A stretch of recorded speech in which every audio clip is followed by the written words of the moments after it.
Egito. Glória a Deus, aleluia. Pode sentar aplaudindo ao nome do Senhor.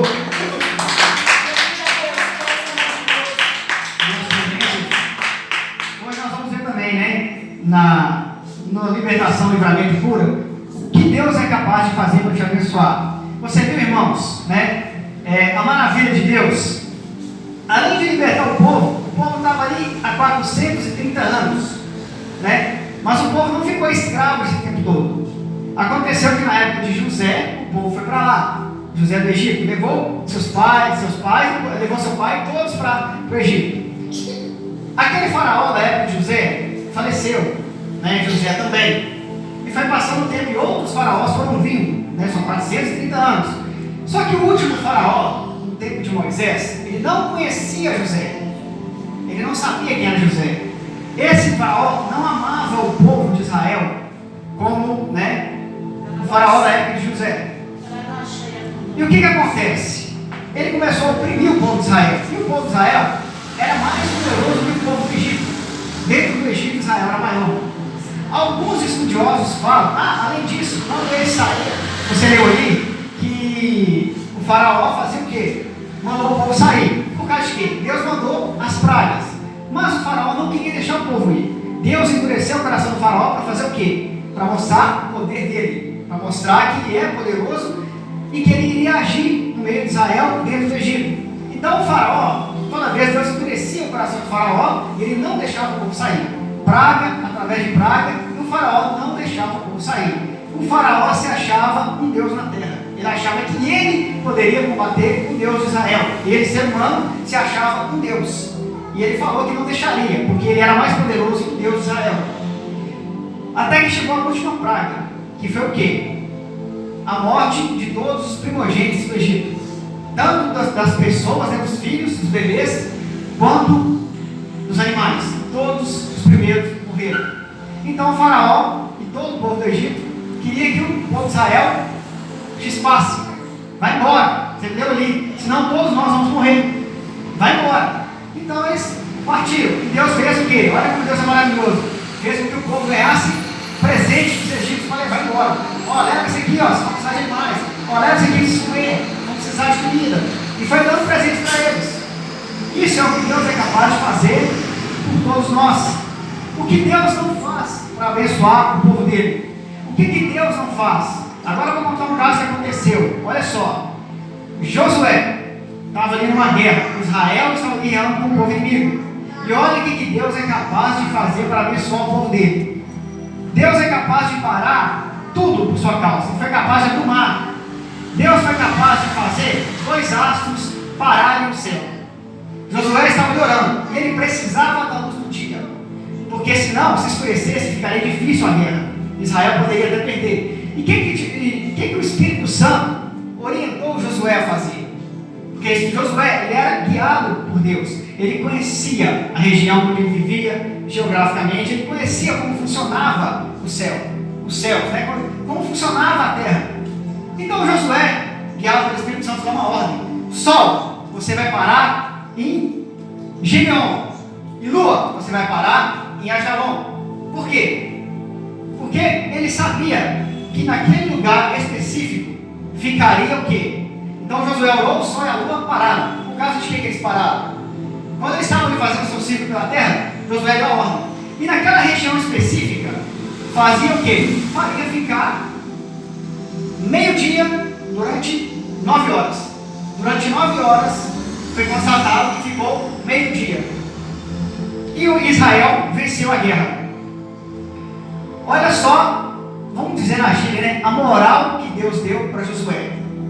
Fazer o sol e a lua parar. Imagina, você está ali, aí você ora e faz o sol parar, faz a lua. Olha só o que Deus é capaz para abençoar o servo dele. O rei Ezequias, servo de Deus, homem abençoado, né? Servia a Deus desde sua mocidade, os pais deles serviam a Deus. E o que acontece?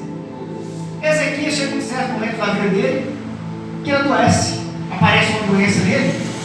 E Deus manda um profeta falar com Ezequias. Rei Ezequias, Deus manda te falar: organiza a tua casa, porque você morrerá com essa doença. Ou seja, né, põe tudo em ordem. porque você vai morrer. Organiza tudo, deixa tudo aí para a sua partida. Só que Ezequias era um servo assim, fervoroso. Ele deitou na cama, virou para a parede, como é que diz a Bíblia, ele virou para a parede e começou a chorar amargamente. Imagina o Ezequiel chorando, sabendo que ia morrer. Então ele começou a chorar e orar a Deus, pedindo a Deus para não morrer, ou seja, pedindo a Deus para libertar ele daquela doença, para livrar ele daquilo. E começou assim: ó, eu sou teu servo, eu te sirvo desde a mocidade, o Senhor é o Deus dos meus pais, dos meus antepassados, e agora eu vou morrer. Aí o profeta nem tinha saído ainda do palácio, ele estava no corredor do palácio. A palavra do Senhor veio o profeta, e ele voltou para trás e falou: Ezequias, assim vai dizer o Senhor, você não vai morrer, você vai ficar curado. E como prova, Deus está te dando uma prova de que Ele é contigo. Você quer que Deus faça o sol adiantar ou voltar? Ele falou: quero que o sol volte. E naquele instante o sol retrocedeu 15 graus. 15 graus, 24 horas, dá mais ou menos 1 hora. O sol volta. Olha, você está entendendo, irmão? Você está tendo noção do que eu estou falando? Deus fez capaz de parar os astros com Josué e com Ezequias. Deus fez capaz. Deus foi capaz de voltar o tempo. Ele foi capaz de voltar o tempo por causa do servo dele. Aí eu falo para você de novo: não há o que Deus não faça por você, né? Israel é e sempre será, sempre foi e sempre será, o país que eu estou falando, o povo de Deus. Não deixou de ser. Muitos israelitas não acreditam que Jesus é o Cristo. Muitos também acreditam. E mesmo assim Israel ainda é o povo de Deus. E a palavra fala assim: Israel, aquele que te abençoar, eu te abençoo, eu vou abençoá-lo. E aquele que te amaldiçoar, eu também vou abençoá-lo. Deus fala. E hoje, olha só, hoje, você, eu, nós também somos Israel de Deus. Aleluia. Depois da cruz, nós também somos Israel de Deus. Aleluia. Nós também somos o povo dele. Não há nada que ele vai deixar de fazer para te abençoar. Tem uma coisa engraçada, uma coisa muito legal que o meu sogro faz. Ele faz assim: depois que ele deu essa passagem de quem abençoar será abençoado, quem amaldiçoar será amaldiçoado, o meu sogro, quando ele vai orar, toda oração, irmão, tem que ser assim: Senhor, em nome de Jesus, ou Pai, em nome de Jesus, que é somente pelo nome dele. Quando você fala Pai, em nome de Jesus, você está diante dele. Meu irmão, quando meu sogro acaba de orar, ele encerra a oração e fala: Pai, isso eu te peço em nome de Jesus. Aí depois que ele fala isso, ele fala: paz seja sobre Israel. Toda oração dele ele fala isso, porque ele aprendeu na palavra, né? Que quem abençoar Israel será abençoado. Mas eu também te falo hoje, eu repito, você também é Israel de Deus. Nós somos o povo de Deus escolhido. Ele veio para os dele e os dele não o quiseram. Deus livrou Israel, seu povo, do Egito. Livrou do Egito, né? E hoje é libertação. Aí, eu vou te fazer uma pergunta. É uma pergunta, não é uma afirmação. Você tem algo para ser liberto? Você tem algo que precisa ser livre? Às vezes não você, às vezes alguém da sua família, né? Algum parente, né? Alguém que está desviado ou nunca se converteu, algum parente que está preso em algum vício, né? No final da pregação, você passou para estar orando pela igreja, e você vai estar aqui, frente ao altar do Senhor, fazendo uma oração também, ou por você, ninguém precisa saber, ou por alguém da sua família, algum parente, né? Você vai estar aqui representando essa pessoa, orando pela libertação dela de algo que ela precisa ser livre. Talvez a família precisa de uma libertação. Já viu aquelas famílias que de domingo a domingo tem uma briga? Sabe aquelas brigas que viram rotineira? Aquelas brigas que todo dia tem aquela mesma briga pelo mesmo motivo. E é domingo a domingo tem aquela briga. Você pode estar orando hoje por isso, ou por qualquer motivo, né? Às vezes uma cura, ser liberto de alguma doença, né? E baseado nisso, quando eu estava ali no hospital, uma pessoa, não lembro quem foi, me mandou um vídeo. Eu quero contar para os irmãos esse testemunho que eu assisti, que mexeu muito comigo. Eu sei que vai abençoar muitos irmãos. O pastor, já idoso, estava contando o testemunho que aconteceu. Isso é caso real, aconteceu mesmo. Por volta dos anos 50, 60. O que aconteceu? Esse irmão, esse pastor, estava ali pregando e contando o caso de um garotinho de 3 para 4 anos. Esse garotinho, ele estava ali na cozinha com a mãe dele, aquelas casas do interior, aquelas roças mesmo, tipo assim, aquele lugar que tem uma casa que a outra lá perto de vista, tudo longe, padaria, hospital, tudo longe. E o veículo que eles tinham era uma carroça, né? E aí o que acontece? Esse pastor estava ali contando esse testemunho e o garotinho de 3 para 4 anos estava ali na cozinha brincando com o carrinho dele e a mãe fazendo comida, né? Um conselho meu para vocês, né? Conselho meu, eu faço isso em casa. Cozinha não é lugar de criança. Cozinha tem objetos cortantes, né? Tem objetos pontiagudos, com faca, garfo, né? Sem contar quando você está fazendo café, fazendo comida em água quente ali no fogo. Cozinha não é lugar de criança. Sem contar produtos perigosos, né? Como soda, produtos de limpeza, né? Que criança não entende, pode ingerir. Aí o que acontece? Esse garotinho, a mãe descuidou dele, distraiu dele e descuidou ainda mais por deixar as coisas no chão, né? Assim, no armário, mais de baixo. O garotinho abriu o armário, quando a mãe distraiu, só 3 aninhos, pegou a soda cáustica. E para quem, né, sabe, soda é igual ácido, né? Ela dissolve tudo, ela desintegra tudo que ela vem para frente. Tanto que ela usava até para desentupir. Ele abriu aquela soda, ele abriu a tampa, ele viu aquelas bolinhas brancas. Ele achou que aquelas pedrinhas brancas, ele achou que era açúcar. Ele encheu a mão com vontade. Aí quando ele viu, a mãe viu, só que a mãe estava distante dele. E menino é assim, quando você corre, fica pior. Aí o menino sai correndo, ou ele já faz o que tem que fazer. Aí ele pegou aquela soda, ele encheu a mão, ele pegou aquela soda e a mãe, não, aí ele caiu no chão, começou a sangrar, começou a ter convulsão, ligado com o pai dele, ele saiu correndo, entrou, subiu na carroça e pum para o hospital. O hospital estava longe.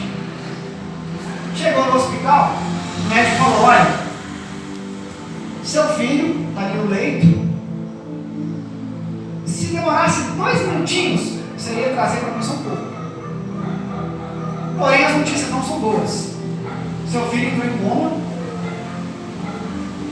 a soda está acabando com o corpo dele por dentro. Não demora para ter falência dentro dos órgãos, porque a soda está comendo o corpo dele todo dentro. Já dissipou a garganta dele, ele não vai falar. O médico falou, se ele sobreviver, ele não vai falar, porque ele não tem mais língua. A soda estava comendo lá do dentro, estava comendo tudo. Aí a mãe ficava, às vezes, tirando aquele podre que ficava no lado dele. Ele não vai falar, ele não vai poder se alimentar só por sonda, que afetou até o estômago dele. Ele não vai poder, para poder ir no banheiro fazer necessidade, né? Número 2, ele vai ter que usar uma bolsa, porque correu o intestino dele também. E o pastor contando o testemunho, né? Eu li no hospital vendo o testemunho. Eu não sei se vocês conhecem aquela bolsa, o Bolsonaro usou quando ele levou a facada, ele usou aquela bolsa do lado. E aquilo, pelo que o pessoal fala, que dá um mau cheiro. E ele teria que usar aquilo, menino, porque ele já tinha comido o intestino dele. E aí o que acontece? A mãe falou, quero ficar com meu filho. Aí o médico, pode ir lá. Aí ela ficou ali no hospital. Ela falou, enquanto esse menino não sair daqui, eu vou ficar aqui parada, em pé, do lado da cama dele. E ela ficou. Ali a cama dele aqui, e a mãe aqui, ó, parada. Ela não sentava, ela não deitava, ela não comia, mal comia. E ela ficou ali em pé. Às vezes a enfermeira já senta aí, dona. Não vou sentar, vou ficar aqui orando. Ela ficava orando e chorando, orando e chorando, orando e chorando. E não saía daí, orando o tempo todo. O pai não podia ficar, né? Ia para o hospital, mas voltava para casa. Ia para o hospital, mas voltava para casa. Por quê? Ele tinha que trabalhar. Ele tinha que dar satisfação para o patrão dele. E ali, irmãos, o que acontece? Olhando o estado do menino piorando, e a mãe orando, chorando. E o menino não melhorava. Aí o que aconteceu? No domingo, a mãe às vezes tirando aquele podre que ficava do lado dele, porque a soda ia comer do lado dele, ela tirava os podres. Aí a soda comia mais, ela ia lá e tirava. Ficava tirando os podres do lado dele. Aí o pastor contou o testemunho ele assistindo. Aí ele falando, aquela mãe começou a chorar e orar. No domingo, pai foi ao culto. O pai foi no culto, né? Estava ali orando.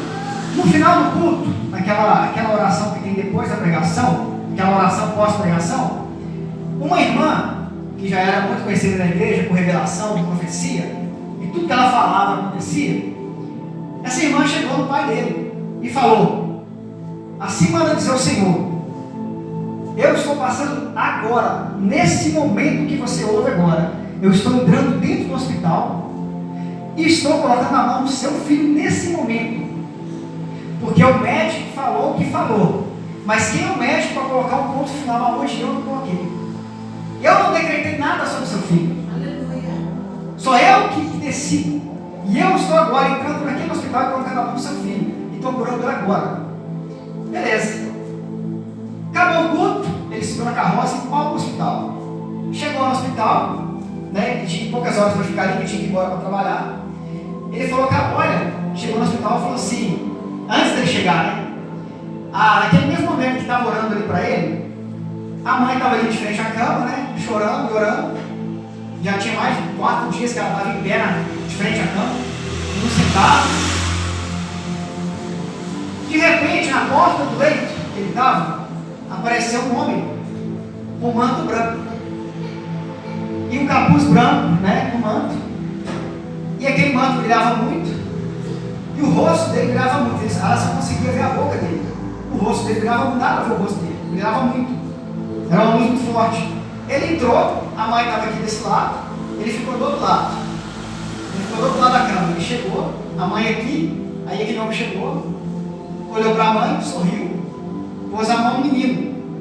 Dali saiu com uma luz branca ali, ele pôs a mão. Ele tirou a mão, sorriu e foi embora e desapareceu. Sumiu. Aí o pai chegou. Olha, amor, eu estava lá na igreja agora, sabe a irmã falou de tal? Ela falou isso aqui comigo. Ela falou: que hora que foi isso? Foi hora tal. Pois foi nessa, ela contou foi nessa hora que aconteceu alguma coisa. Um homem apareceu aqui, assim. Beleza, o pai foi embora para trabalhar, né? No outro dia, foi dormir para trabalhar. E no outro dia de manhã, o que aconteceu? Aquele menino acordou do coma e falou: mamãe, eu estou com fome, me dá leite. A mãe já assustou assim, já chamou a enfermeira, já chamou o médico. Ele quer leite, arruma leite para ele. Como é que a enfermeira, como é que ele está falando? Ele não tem língua. Como é que ele quer? Ele não vai poder comer? Como é que ele quer beber leite? Traz leite para ele. Aí trouxeram leite para ele. Ele bebeu aquele copo de leite. Mãe, não dá mais. Aí pegou o segundo copo de leite, a enfermeira ali, olhando. Ele bebeu. Mãe, me dá mais um. Estou com fome. Aí pegou o terceiro copo de leite, deu ele. Aí a enfermeira saiu, chamou tudo quanto é tipo de médico no hospital, tudo quanto é tipo de enfermeiro, técnico, enfermagem, chamou todo mundo. Aí ficou aquela filha, aquele monte de gente na porta do leito. Aí ela falou, aí a enfermeira: mãe, peguei mais um, quarto copo, tá ele. Olha aí, médico, eu tô falando com você, você não acreditou? Aí a mãe pegou, deu ele e bebeu. Aí passou um tempinho, ele ficou em observação, os médicos foram fazendo os exames dele. Todo tipo de exame, raio-x, tudo, exame de sangue, tudo tinha que fazer. O médico chegou para ela e falou: olha, dona, eu não estou entendendo não. O seu filho parece que, pelos exames, parece que ele nunca teve problema algum. Nada, seu filho está normal. Nem sequer parece que ele teve problema. Aí o que aconteceu? Aí acaba o testemunho. Aí aquele pastor fala assim, aquele pastor já idoso, ele fala assim: gente, ele falando, pastor, gente, me pediram para contar esse testemunho quando eu vim pregar nessa igreja. Eu estou aqui contando esse testemunho porque o médico falou que aquela criança não poderia se alimentar e tão pouco poderia falar. Aí o pastor fala: mas eu estou falando, aquela criança era eu. Oh, glória a Deus. Era eu que estava ali, o pastor falando. Aí eu falei: não, vou ter que compartilhar esse testemunho um dia na igreja, porque esse testemunho mexeu comigo. Não há nada que Deus não possa fazer para nos abençoar. Não há nada que Ele não possa fazer para nos libertar de que quer que seja, né? O vale dos ossos secos. Estava ali Ezequiel vira e Deus fala para ele: Ezequiel, você acha que para mim é impossível reviver esses ossos? Ali tinha mais de 3.000 corpos, só osso, tudo espalhado, tudo misturado. Era a cabeça de um, perna do outro, tudo osso. possível. Então dá ordem para esses ossos voltarem à vida. E todos voltaram à vida. Todos. Todos aqueles soldados voltaram à vida. Mais de 3.000. Eliseu chega. Olha, para você entender a bênção de Deus, a bênção de Deus ela funciona. Ela concretiza na sua vida quando você está vivo. E depois que você morre, a promessa continua se cumprindo. Eliseu, ele pediu a porção dobrada de Elias. Olha para você ver que não há nada que Deus não faça. Quando Elias subiu aos céus, vivo, Deus levou ele vivo. Eliseu falou: eu quero a porção dobrada. Elias fez 8 milagres. Eliseu teria que fazer 16. Eliseu faz 15 milagres e morre. Chega o tempo dele, morreu. Mas não tinha nem 16. Mas a bênção continua. Uma guerra estava acontecendo ali, perto da onde estava o túmulo de Eliseu. Um soldado foi esfaqueado, foi traspassado com a espada e morreu. O corpo desse soldado caiu em cima do túmulo de Eliseu. E quando ele caiu, ele voltou à vida. 16º milagre. Né? Tanto que a prova disso, que Abraão, Deus falou com ele: a tua descendência será maior, será tão numerosa quanto a areia da praia, e tão numerosa quanto as estrelas do céu. Você pode contar as estrelas? Não. Essa será a sua descendência. Você será pai de muitas nações. Aleluia. E depois que Abraão morreu, a promessa continua. Cada bebê que nasce no hospital é um descendente de Abraão. A promessa continua depois de 4.000 anos. Para você ver o que Deus faz para aquele que ama a palavra dele, né? Deus, nós estamos falando desse Deus, meus irmãos, que é capaz de entrar na cova dos leões. Na cova dos leões ele mandou o anjo ali para impedir que os leões comessem leão. Ele entrou na fornalha para impedir que Sadraque, Mesaque e Abednego morressem queimados. É desse Deus que estamos falando. Aleluia, glória a Deus. É o Deus que faz milagres. Ele fez surgir água da rocha no deserto, ali, um calor de 50 graus na sombra. Na sombra. Ele fez o quê? Surgir água da rocha, uma pedra. Ele fez o quê? Caiu maná dos céus. Ele enviava também. Maná, para quem não sabe, né, os estudiosos falam que tinha gosto de pão de mel. Ele fazia cair do céu, porque no deserto não tem nada, não tem comida, não tem árvore, não tem planta, não tem nada. Ele fazia também aparecer animais para que o povo pudesse comer carne. É desse Deus que nós estamos falando. Ele fazia o quê? Uma nuvem, né? Tampar o povo de manhã para dar sombra por causa do calor, e à noite uma nuvem de fogo para proteger o povo do frio, porque a noite no deserto é 5 abaixo de zero. É desse Deus que nós estamos falando. Ele fazia a roupa do povo, o povo de Israel que eu citei, que saiu do Egito. Ele fazia a roupa do povo crescer. Ali a criança ia crescendo, a roupa ia crescendo junto. As sandálias que ele usava ia crescendo junto e não se arrebentava. Olha o que Deus é capaz. E o que ele não vai poder ser capaz para te abençoar, ou te libertar, ou libertar alguém da sua família, de qualquer coisa que seja, né? Nós temos noção do que é isso, né? A Bíblia fala que a luz do sol parado para Josué, voltar um tempo para Ezequias. É disso que nós estamos falando, que não há nada que Deus não possa fazer, né? É desse Deus, o Deus que cura, que liberta, que transforma, que desce sobre nós o seu Santo Espírito. Nós que nem merecemos, ele desce sobre nós o Santo Espírito. Olha para você ver na cruz, o próprio Deus se fazer homem e morrer por nós. Por quê? Eu estou falando que Jesus era o próprio Deus também. Por quê? Jesus estava sentado ali na ceia, estava sentado ali com os seus discípulos. Os discípulos falam: Senhor, quando veremos a Deus? Quando é que nós vamos ver a Deus? Jesus olha para ele e fala: estás comigo esse tempo todo? Me pergunta quando me verás?